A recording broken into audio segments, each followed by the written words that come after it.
हिंगोलीमध्ये बाजारात खताचा तुटवडा निर्माण झालाय आणि या विरोधात क्रांतिकारी शेतकरी संघटनेनं आक्रमक भूमिका घेतली आहे। कृषी अधीक्षक कार्यालयात ठिय्या आंदोलन केलंय।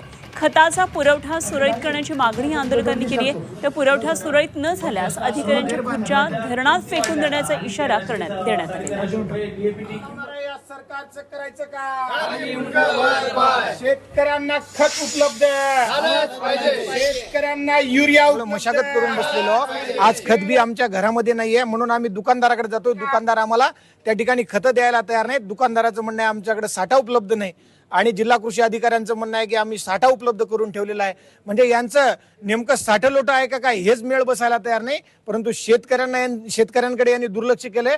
शेतकऱ्यांना खत द्यायला तयार नाहीत, म्हणून या ठिकाणी आम्ही प्रत्यक्षात वाळू घेऊन आलो आणि जिल्हा कृषी अधिकाऱ्यांना विचारतोय, एक तर खत द्या, नाही तर वाळू पेरण्याचं आव्हान करा, आम्हाला परवानगी द्या।